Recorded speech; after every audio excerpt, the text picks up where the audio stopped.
भाई जो गुरु बचन पे डट गे रकट गे फंद 84 के। भाई जो गुरु बचन पे डट गे रकट गे फंद 84 के। कट गे फंद 84 के रकट गे फंद 84 के। भाई जो गुरु बचन पे डट गे रकट गे फंद 84 के। कुछ अनजान लोग कहते हैं भाई परमात्मा की भक्ति तो तब बनती है जब इंसान पूर्ण रूप से काम क्रोध मोह लोभ अहंकार से रहित हो जाए, तब योग युक्त हुआ जाता है। योग युक्त का अर्थ होता है भक्ति में लीन, परमात्मा से संबंध हो सकता है किस समय, जब काम क्रोध मोह लोभ अहंकार समाप्त हो जाए। तो उसके विषय में बताते हैं, कहते हैं कुरंग कुरंग पतंग मरंग और सरंगा। कुरंग पतंग भरंग और सरंगा इंद्री एक ठग्यो तिस अंगा। और तुमरे संग पांचों प्रकाशा योग युगत की झूठी आशा। क्या बताना चाहते हैं कि जो व्यक्ति हट करके अपनी इंद्रियों का दमन करने की चेष्टा करता है, कहते हैं वो व्यर्थ में अपने प्रयत्न कर रहा है।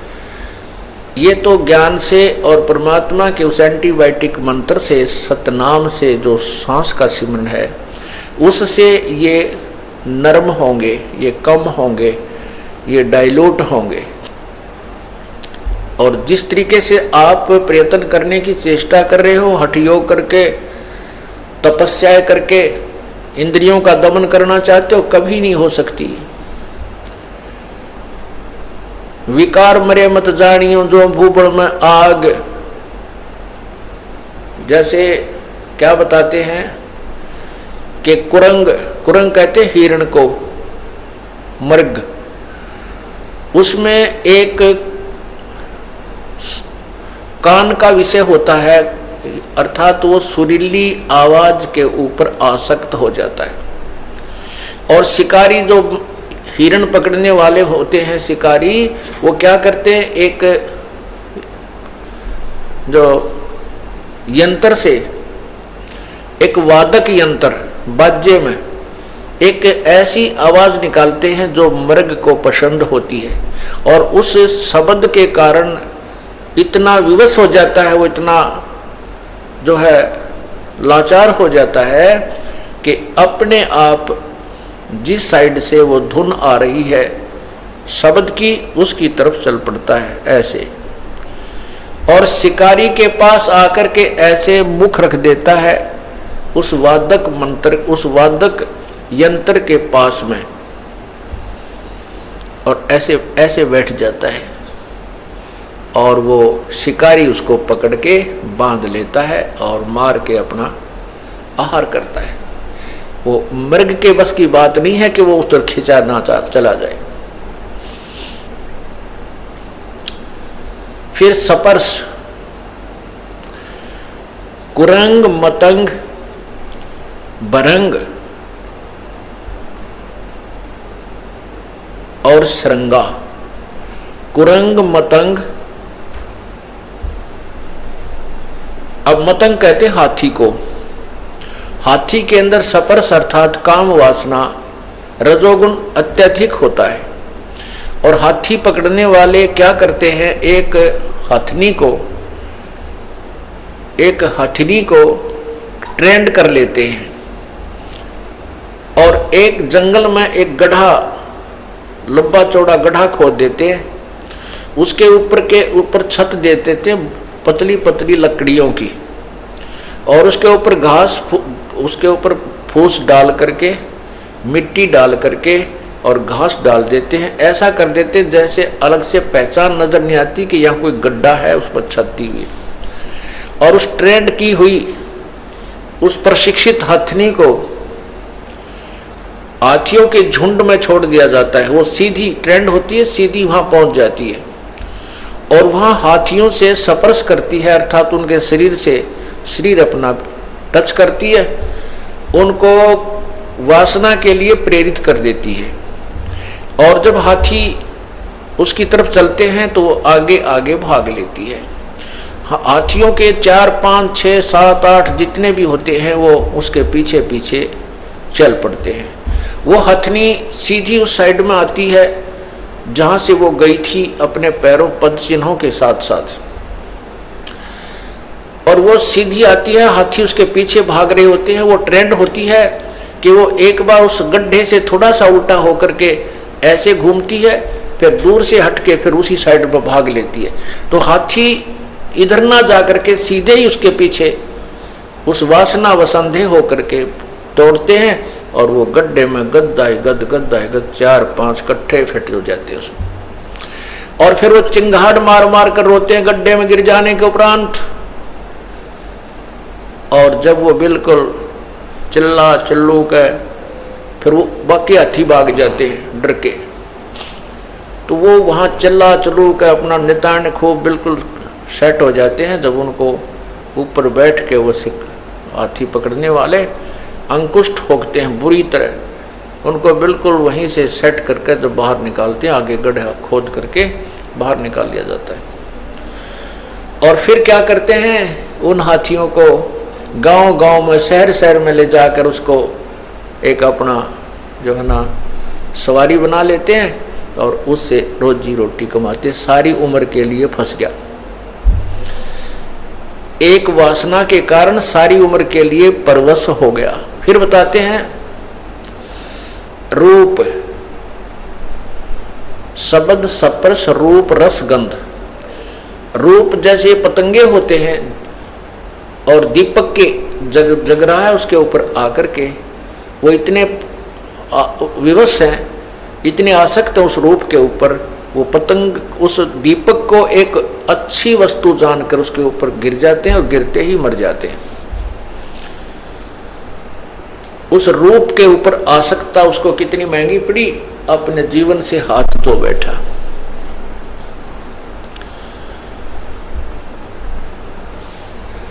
अब रस, जीभ का स्वाद। मछली को पकड़ने वाले एक मांस का टुकड़ा एक तार के लोहे के हुक में डालकर कांटे में और रस्सी बांध करके जल में छोड़ देते हैं, और मछली आती है उस मांस के टुकड़े को खाने के लिए मुंह उसमें डालती है, वो झटका दे देता है, उसके वो हुक मछली के मुंह में फंस जाता है, उसको बाहर पटक देता है। अब उस जीव के रस के प्राप्ति के लिए उसने अपनी मछली ने अपनी जीवन बर्बाद कर लिया। वो बाहर आते ही मर गई और शिकारी का आहार बनी।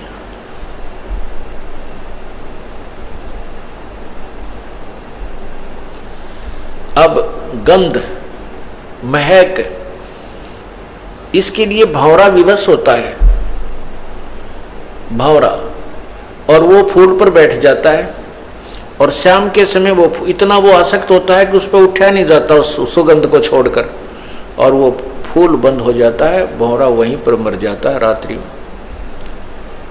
कहते हैं शब्द स्पर्श रूप रस गंध। क्या बताते हैं कि कुरंग मतंग पतंग भरंग और सरंगा है, इंद्री एक अर्थगोतिस अंगा, तुमरे संग पांचों पर कासा, और ये योग युगत की भाई झूठी आशा।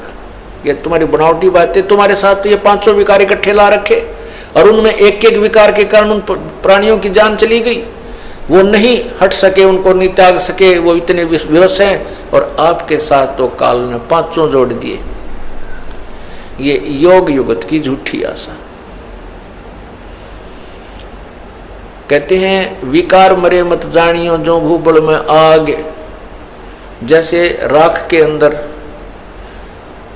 अग्नि का अंगार दबा दिया जाता है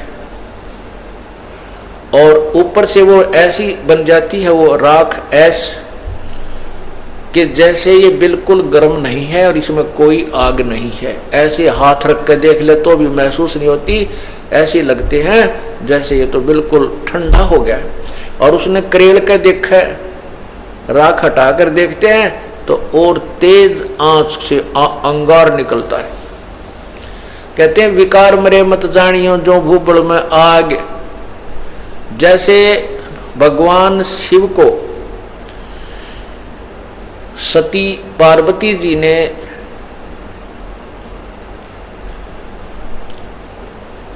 धोखा दे दिया, जैसा कि उन्होंने माना। कैसे कि श्री रामचंद्र जी सीता वियोग में जब सीता का अपहरण हो चुका था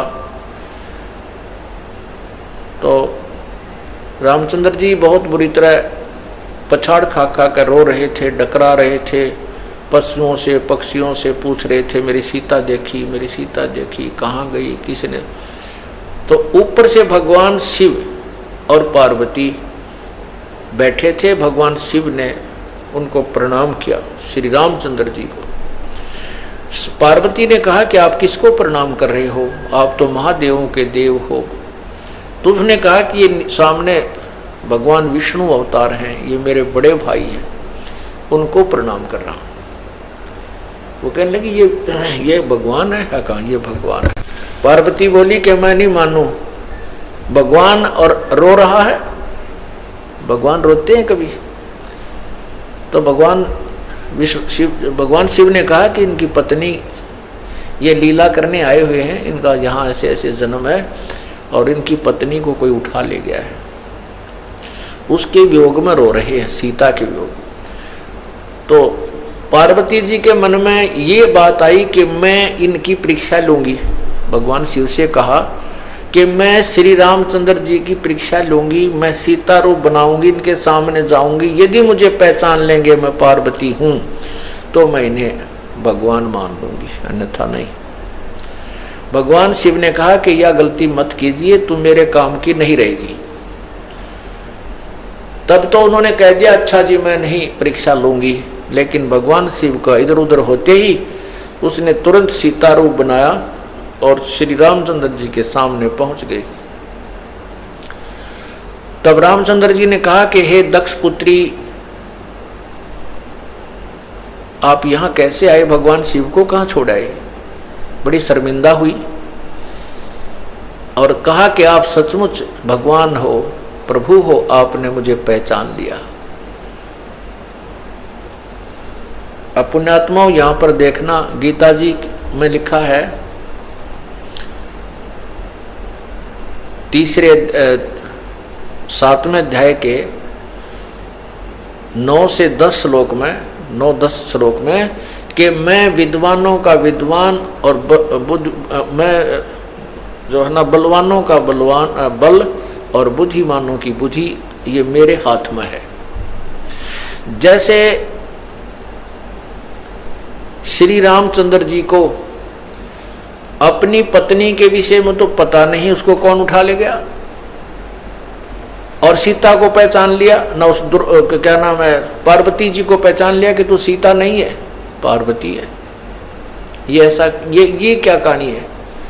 अब पहले तो ये संत ऋषि जन कह दिया करते तो लीला कर रहे थे, या के लीला थी भाई, ये कोई नाटक कर रहे थे कि भाई ऐसे करना ही था, बुरा हाल हो रहा है, रो रहे हैं। नहीं, ये काल के हाथ में रिमोट है, जब चाहे ब्रह्मा विष्णु महेश सभी प्राणियों की बुद्धि को ऑफ कर देता है, जब चाहे ऑन कर देता है।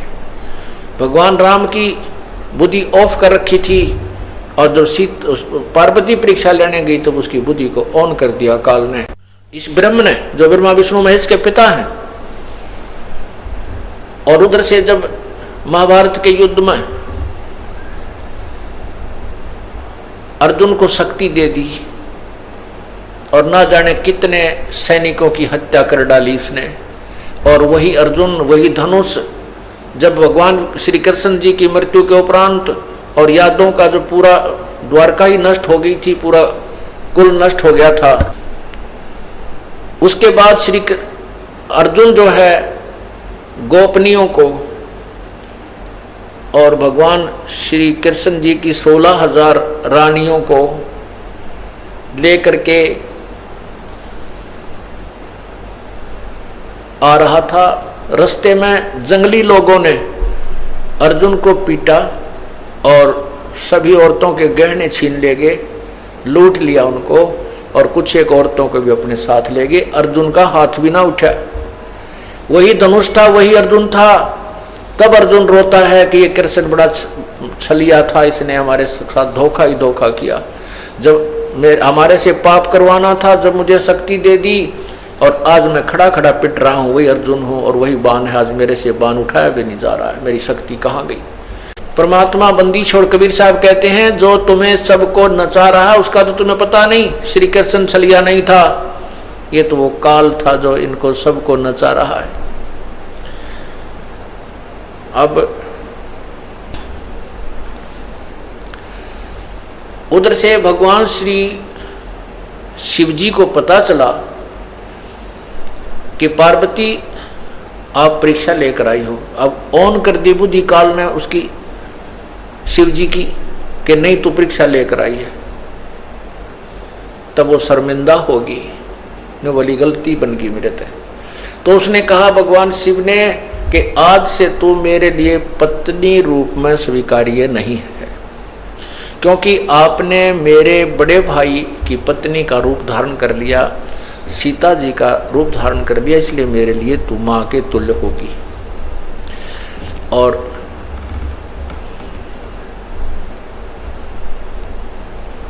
उससे बोलना बातें करना बंद कर दिया। पार्वती ने एक दिन देखा, 2 दिन देखा, 10 दिन देखा कि फिर वो जान गई कि पक्का हट कर दिया, अब ये नहीं बोलेगा, इसलिए क्यों ना कुछ दिन अपने मायके चली जाऊं, कुछ दिन में ठीक हो जाएंगे ये। अब मायके गई तो वहां क्या देखा, वहां देखा कि राजा दक्ष उनके पिताजी ने एक यज्ञ कर रखी है। उस यज्ञ में सभी को आमंत्रित किया है, ब्रह्मा को, विष्णु को, लेकिन शिव को नहीं बुलाया। अन्य देवता भी बुला रखे हैं। इस बात से उसने जाकर के अपने माता पिता से कहा कि आपने अपने दामाद शिव को क्यों नहीं आमंत्रित किया, हमें क्यों नहीं बुलाया। तो राजा दक्ष ने कहा कि तूने हमारी मर्जी के विरुद्ध शादी की थी, आपने मेरी बेइज्जती की थी। एक गले में नाग डाला हुआ व्यक्ति यहाँ आया, मेरी हंसी करवा दी, और तू मेरी जो ना मर्जी के विरुद्ध, मेरी इच्छा के विरुद्ध सब इच्छा से शादी की थी। तो ऐसे व्यक्तियों को कि मुझे जरूरत नहीं, तू आई क्यों, तुझे बुलाया किसने। इससे क्षुब्ध होकर के उधर से देखा कि श्री भगवान शंकर मेरे से बात नहीं करेंगे। दोनों तरफ से हिसाब ला करके पार्वती ने सोचा कि राजा दक्ष को भी मजा चखाती हूँ, इसकी यज्ञ को नष्ट करवाती हूँ, भ्रष्ट करती हूँ। हवन कुंड, बहुत बड़े बड़े हवन कुंड, उसमें नरी लकड़ी घेर कर ऊपर तो ये सभा सभा करनी है, चारों तरफ बैठ जा करते, राजा की यज्ञ करते थे, डूंडा ठा देते, कौन सा गर्ते डालना था। तो नरा घी घेरो तो पूरा भट्ट बड़ा था। तो पार्वती जी ने उसके अंदर छलांग लगा दी, अपना जीवन लीला समाप्त कर दी, आत्महत्या कर ली। उधर से जब श्री शंकर जी को पता चला, भगवान शिव को पता चला, तो वो आए और राजा दक्ष का सिर काट दिया। उधर से फिर उसको एक बकरे का सिर लगा दिया। काफी प्रार्थना से लंबी कहानी है। हम जो विषय अपना आज सब्जेक्ट है, हम उसी पर चलते हैं। आज का जो सत्संग का विषय है, उसके बाद क्या होता है कि भगवान श्री शिव जी ने देखा कि पार्वती कहाँ है, कौन से कुंड में गिरी है। तो उन्होंने उसमें गिरते ही तुरंत ही उसको अधजली सी वह जल गई थी, लेकिन कंकाल शेष रह गए थे, उसको बाहर निकाल दिया था। बाहर पड़ी थी वो हड्डियां, अस्थियां शीघ्र ही बाहर निकाल दिया था, लेकिन वो जल चुकी थी, समाप्त हो गई थी, अस्थि शेष थी। तो भगवान शिव जी ने उस पार्वती जी की, सती जी की उस अस्थियों को पार्वती समझ के इतना मोह, ओए होए, काम, क्रोध, मोह, लोभ, अहंकार, लोभ, मोह, ये मोह प्रमाण देते हैं मोह कितना प्रबल होता है। भगवान शिव ने उस पार्वती के कंकाल को, हड्डियों को सीने से लगाया ऐसे, और 10,000 वर्ष तक उनको लिए फिरता रहा जंगल में, इधर उधर, उसको पार्वती समझ के। ऐसे पागलों जैसा हाल हो गया भगवान शिव का। तब कहते हैं भगवान विष्णु ने सुदर्शन चक्कर मार के और पार्वती जी के कंकाल के टुकड़े टुकड़े किए कि जब तक ये टुकड़े टुकड़े नष्ट नहीं होगा शरीर, तब तक भगवान शिव का मोह इससे भंग नहीं होगा। तो जहाँ पर आंख गिरी, वहाँ जहाँ आंखों वाले स्थान गिरा हड्डी ही, वो तो नैना देवी बना दिया मंदिर। जहाँ पर धड़ गिरी वहाँ पर वैष्णो देवी का मंदिर बना दिया। ऐसे ये मंदिरों की स्थापना हुई। अब इसमें काफ़ी सत्संग में बहुत सा निर्णय आपको मिलेगा। अब जैसे नैना देवी का मंदिर क्यों बना, वैष्णो देवी का मंदिर कैसे बना, जहाँ पर भगवान शिव के, पार्वती जी के जो अस्थियां थी उसका धड़ गिरा था नीचे का हिस्सा, उसको वहीं पर जमीन में गाड़ कर अंतिम संस्कार किया गया और उसके ऊपर एक यादगार बना दी, गुंबद सा बना दिया कि आने वाले समय में ये यादगार बनी रहे कि भगवान शिव के ने ऐसी लीला की थी, पार्वती ऐसे हुआ था, और उसकी यहाँ पर ये धड़ को अंतिम संस्कार किया गया था। जहाँ नैन पड़ी वहाँ पर नैना देवी का भी इसी प्रकार यादगार बनाई थी कि आने वाले समय में कहीं न ऐतिहासिक बातों को कोई झुठला ना दे। अब उसकी पूजाएं शुरू होगी। वो एक मात्र यादगार है, वहाँ पूजा करने से कोई लाभ नहीं होता। अब क्या होता है, अब भगवान शिव का वो मोह भंग हुआ कि तू तो अस्थियां लिया फिर रहा था, ये तो पार्वती नहीं थी।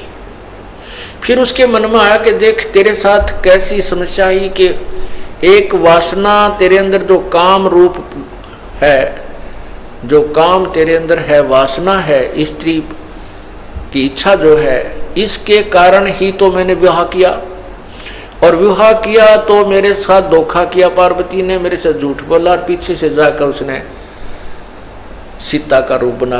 मैं सबसे प्रिय समझता था इसको कि ये मेरे सामने कभी झूठ नहीं बोलती, उसने मुझे धोखा दे दिया। तो क्यों ना ऐसा यत्न करूं कि मैं अपने इस विषय वासनाओं को, अपने रजोगुण को, अपने काम को समाप्त कर दूं, तपस्या करके मुझे भविष्य में स्त्री की आवश्यकता ही ना पड़े।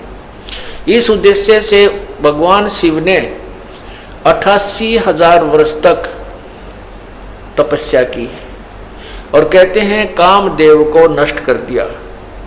ये काल बड़ा चाल है, चालबाज है।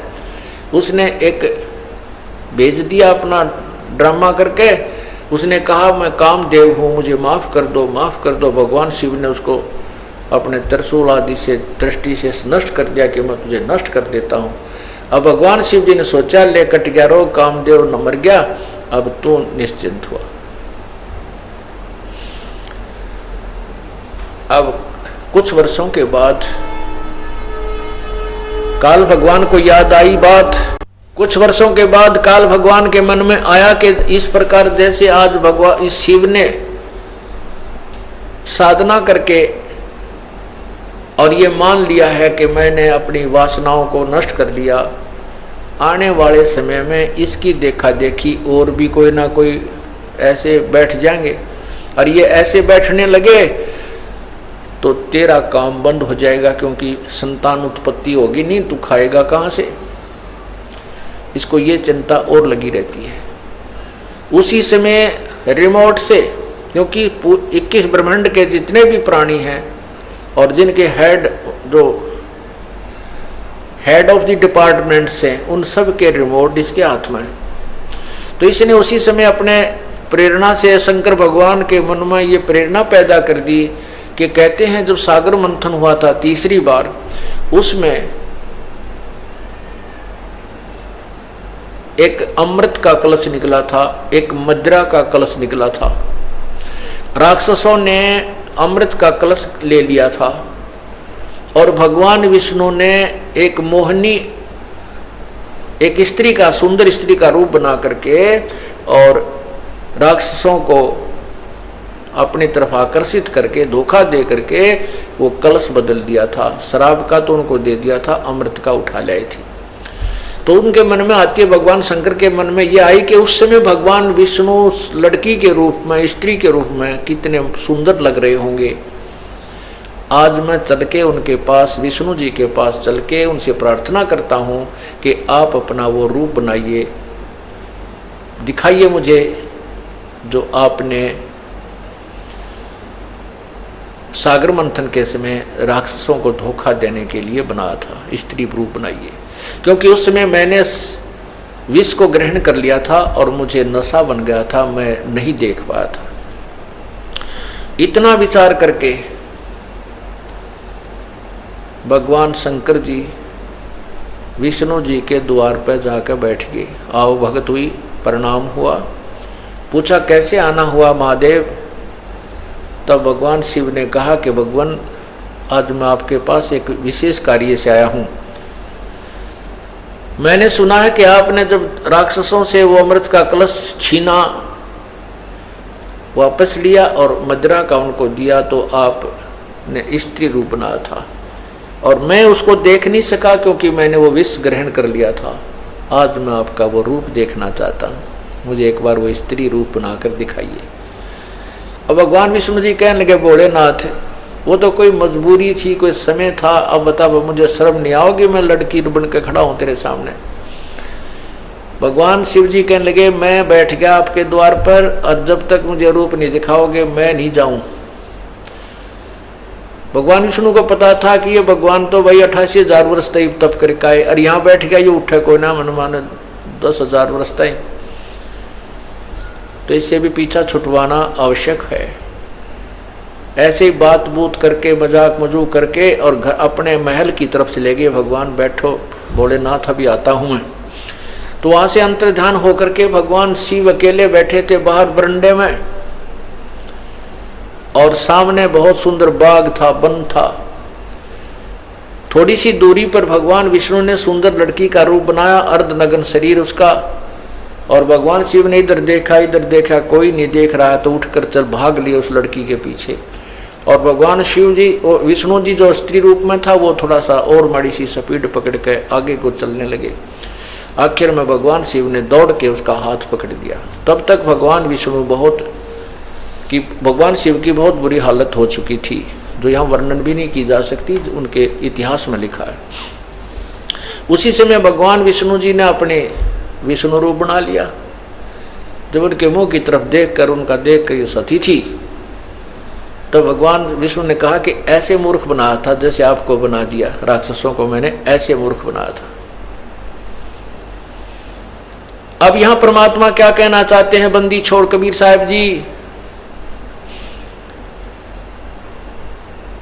कहते हैं जैसे अग्न काष्ठ के माही है, व्यापक पर दिखे नाही, ऐसे कामदेव पर चंडा, व्यापक सकल दीप नो खंडा। जैसे लकड़ी में आग है लेकिन दिखाई नहीं देती, और जब इसको तिल्ली लगाई जाएगी तो ये अग्नि रूप धारण कर लेगी। कहते हैं जैसे अग्नि काष्ठ के माही है, व्यापक पर दिख नाही, ऐसे काम देव पर चंडा, और व्यापक सकल दीप नौखंडा।